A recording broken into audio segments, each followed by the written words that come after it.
और red tapism से या विभाग की लाल फीताशाही से आपको एक फ्रीडम होती कि आप ग्रो करिए,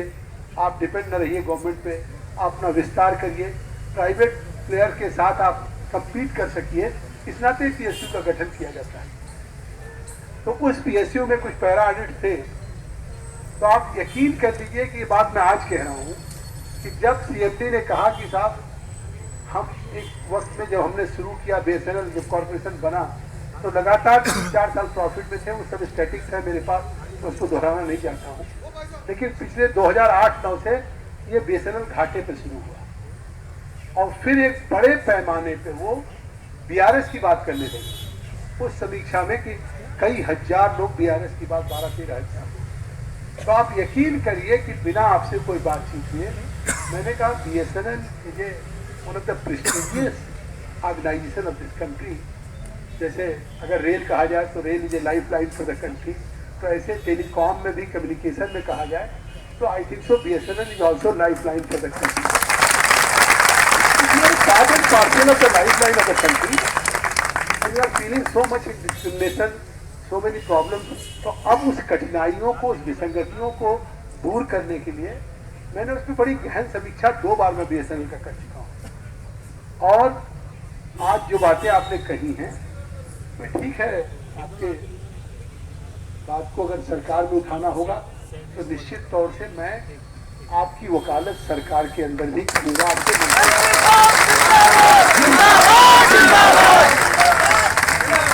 जरूरत पड़ेगी, आपके नेतागण महामंत्री जी खड़े हैं, अगर इस सवाल को भारत की पार्लियामेंट में उठाना होगा तो बेशक जगदम्बिका पाल भारत की पार्लियामेंट और तीसरा रास्ता है कि बीएसएनएल को फिर अभी हमारा उस पर हमने कमेटी की रिपोर्ट नहीं दी है, अभी भी हमारे पास अपॉर्चुनिटी है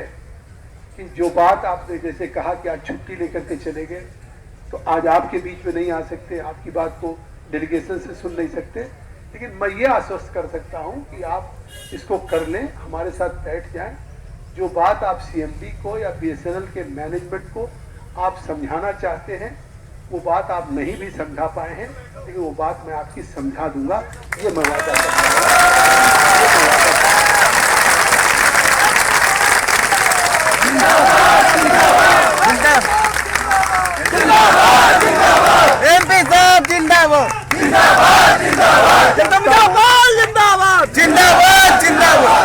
मैं ये जानता हूं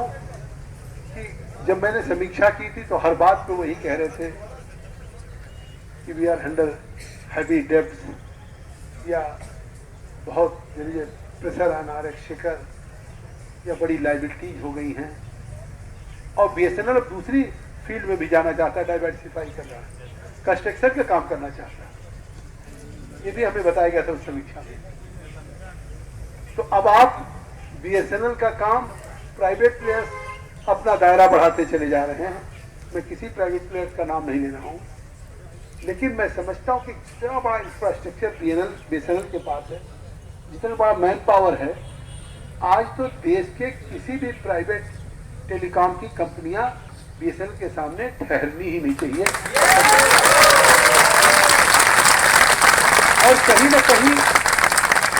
न कहीं हमारे ही कमजोरियों का फायदा उठा करके ये लोग आज जहां सर्वाइव कर रहे हैं। पहले हम पे डिपेंडेंट थे, बीएसएनएल के ही टावर पे डिपेंडेंट थे, तो हमारे किराएदार और हमारे ही घर के मकान मालिक हो गए। इस बात को मैनेजमेंट को सोचना चाहिए। भाई, you are a technocrat, your CMD is a technocrat, I am a layman, I am a public life, so I can't say कि I have any technical knowledge. लेकिन मैं नीतिगत एक बात कह रहा हूं कि कल अपने घर में मैं किसी को किराएदार के रूप में रखूं और कल वो घर का मालिक हो जाए और मैं सड़क पे आ जाऊं, तो कहीं न कहीं दूसरे को दोष देने के बजाय हमें अपने इंट्रोस्पेक्टिव या अपने आत्मविश्लेषण करना चाहिए कि कौन सी करिए, खर्च को कम करिए और प्रोटेक्टिव आइटम पे पैसा कम करिए, आप चीजें ट्रांसपेरेंट करिए, अपने खर्च को घटाइए, वित्तीय अनुशासन बढ़ाइए, फाइनेंशियल रेगुलेटरीज को कम करिए, अपनी खर्चे को घटाइए और एक चुनौती मान करके, मैंने आपके सीएमडी को कहा था कि एक चुनौती मान करके एक संकल्प लीजिए कि बीएसएनएल जो मदर ऑर्गेनाइजेशन, सरकार कितना कर रही नहीं कर रही है, आपको तो दुनिया को दिखा देना चाहिए कि अगर हम बीएसएनएल से जुड़े हैं तो बीएसएनएल पे आंच नहीं आने पाएगी। मैं इस बात से बिल्कुल इत्तेफाक करता हूं, इस बात से सहमत हूं कि अगर बीएसएनएल के लोग तमाम प्राइवेट कॉर्पोरेट हाउसेज में रहे होंगे, लाख, 1.5 लाख, 2 लाख, 12 लाख के पैकेज में पर एनम, 15 लाख के, 20 लाख के, छोड़ के बहुत लोग आए, बहुत से लोग आज आईएएस पे क्यों आते हैं, आईपीएस में, प्राइवेट सेक्टर में यूएस में जाकर के, यहाँ भी जाकर के 50 लाख की, करोड़ के कुछ भी पैकेज पाते। तो कहीं ना कहीं जो राष्ट्रीयता है, पेट्रियाटिक भावना है, कहीं ना कहीं देश सेवा की भावना है, उस भावना ने भी खींच करके आपको यहाँ बिठा रखा है बीएसएनएल के। इस भावना का आदर होना चाहिए कि इन भावनाओं पे तुषारापात होना चाहिए। अगर ये देश का यंगस्टर, देश का नौजवान, देश का इंजीनियर अगर इस बात के लिए है कि उसके मन में एक कमिटमेंट है, उसके मन में डेडिकेशन है, उसके मन में प्रतिबद्धता है कि हमारी नीड्स तो एक बेसिक रिक्वायरमेंट है कि हम रहें, क्वालिटी ऑफ लाइफ हो, एक बेहतर न्यूनतम बच्चों की अच्छी एजुकेशन हो, आप जहां सर्विसेज में हैं, बंगला, गाड़ी, आपका पर्क्स एक सुनिश्चित है, तो क्यों हम प्राइवेट में जाएं जहां केवल मनी मिंटिंग की बात हो। मनी मिंटिंग भी एक लाइफ का किसी का मकसद हो सकता है, लेकिन बहुत से लोगों का मकसद मनी मिंटिंग से ज्यादा देश की तरक्की, देश के मुस्तकबिल को बनाने का हो सकता है। अगर वो नहीं भावना होती तो आज हर आदमी इसमें लगा होता कि हम प्राइवेट हाउस ज्वाइन करेंगे या कॉर्पोरेट हाउस ज्वाइन करेंगे या हम यूरोप जाएंगे, स्टेट जाएंगे, आदमी लगा रहता। आपने देखा पिछले दिनों यूएस में कितना रिसेशन आया 2008-2009 में, कि बराक ओबामा हमारे सामने सेंट्रल हॉल में पार्लियामेंट में खड़े थे और बड़े फक्र से कह रहे थे कि मैं भारत में आया हूं, मेरा बहुत सफल दौरा है, 50,000 नौकरी में भारत से लेके अमेरिका जा रहा हूं। अगर आपको याद होगा उस समय बराक ओबामा की, तो यहाँ तो कल की बात हम लोग भूल जाते हैं। तो देश का, दुनिया का जो बड़े अपने को पावरफुल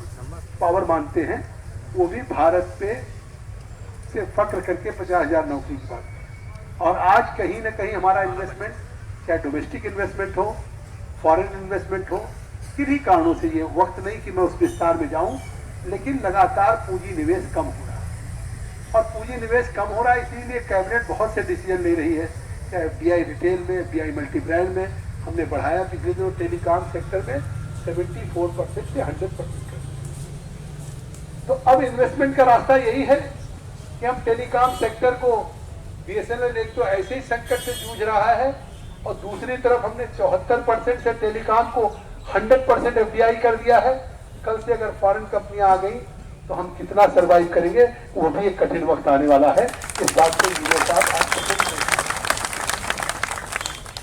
हम लोग तो पब्लिक लाइफ में है, अगर हम इस बात की चिंता करते हैं, अगर हमें इस बात की तकलीफ है कि बीएसएनएल को आने वाले दिनों में BSNL has to face very tough time, तो आपको भी रियलाइजेशन होना चाहिए और आपके पूरे मैनेजमेंट को होना चाहिए। You are a part and parcel of that management. You can dedicate yourself, you can render your services with full commitment, full conviction के साथ आप काम कर सकते हैं। तो एक चिंता का विषय है, लेकिन 2007 का निर्णय अभी तक नहीं लागू हुआ जो डायरेक्ट रिक्रूट किए गए हैं। भाई, जो बीएसएनएल ने डायरेक्ट रिक्रूट किया है, तो मैं समझता हूं कि रियल अगर बीएसएनएल के कोई बेटे हैं तो रियल बीएसएनएल के बेटे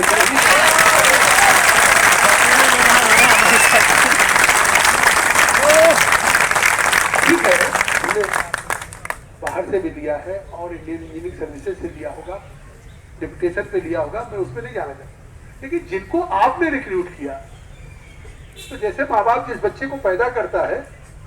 उस बच्चे को पालने का काम, उस बच्चे को पढ़ाने का काम, वो बच्चा जब तक स्वावलंबी न हो जाए, एजुकेशन पा करके कहीं प्लेसमेंट ना हो जाए,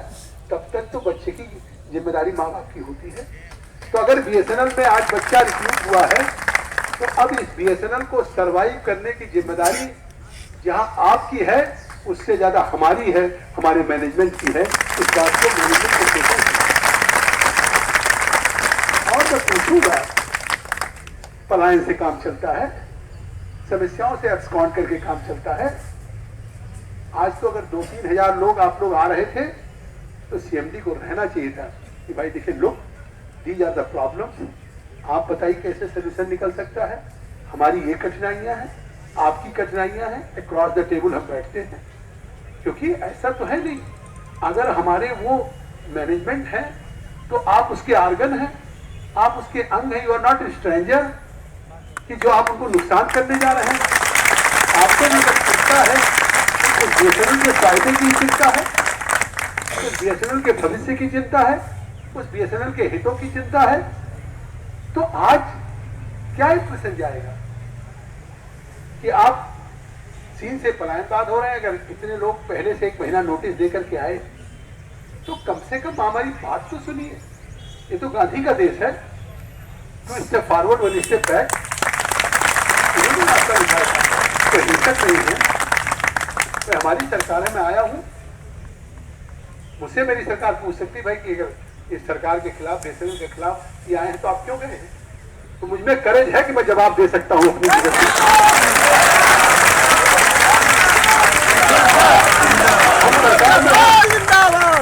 हम सरकार में हो, हम गवर्नेंस कर रहे हो,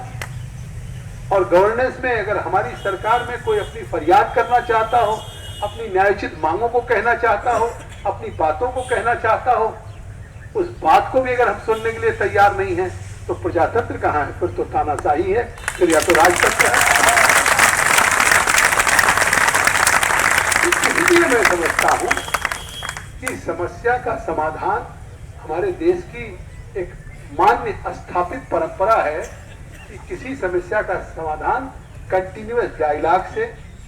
कंटिन्यूअस डिबेट से, कंटिन्यूअस डिस्कशन से होगा, न कि कम्युनिकेशन गैप से होगा। तो मैं आपके मैनेजमेंट से भी कहूंगा, उनके लोग होंगे, मैं तो बाद में कहूंगा, लेकिन यहां से भी अपील करना चाहूंगा कि मैनेजमेंट अपने परिवार के ही सदस्यों से संवाद रखना चाहिए, संवादहीनता नहीं होनी चाहिए। इस बात का कोई जवाब है, इस बात का कोई जवाब है कि अगर आप परिवार के मुखिया हैं, आप पिता हैं, और जिस दिन आपने अपने बेटे से और बेटी से या बच्चों से, परिवार से आपने कम्युनिकेशन गैप कर दिया और बच्चा अगर आपसे अपने संवाद को स्थापित नहीं कर पा रहा है तो निश्चित तौर से उसके परिणाम बहुत दुष्परिणाम होते हैं। अगर बच्चे कहीं भी बहक जाते हैं तो इसीलिए कि वो अपने पेरेंट्स से जो बात उनको कहनी थी वो नहीं कह पा रहे। तो मैं आज समझता हूँ कि स्थिति वही है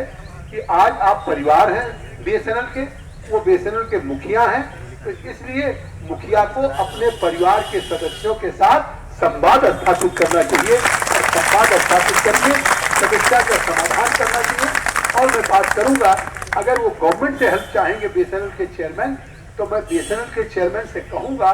कि आप इस बीएसएनएल परिवार के रिवाइवल के लिए अकेले आप संघर्ष नहीं करेंगे।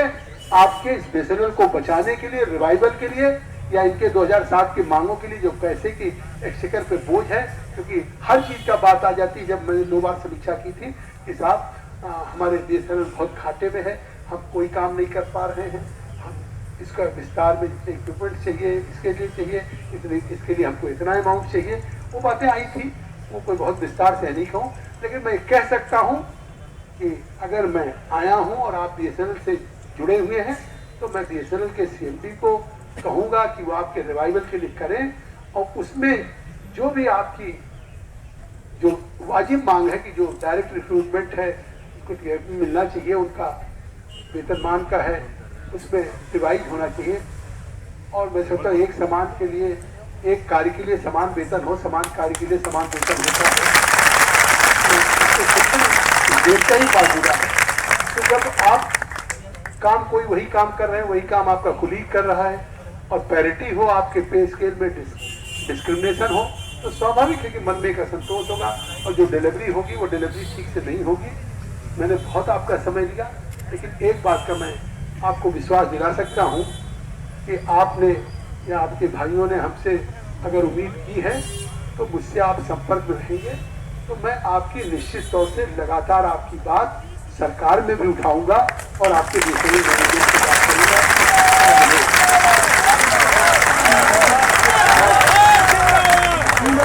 और मैं उम्मीद करता हूं कि कभी भी किसी संघर्ष में मायूस नहीं होना चाहिए, किसी संघर्ष में निराश नहीं होना चाहिए। अब ये समझते होंगे कि सिद्धार्थनगर में जहाँ से मैं चुन के आया हूँ,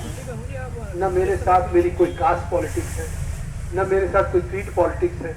न कोई समय हमारी। जब मैं 2009 में जीता था तो पार्टी की बहुत अच्छी स्थिति थी,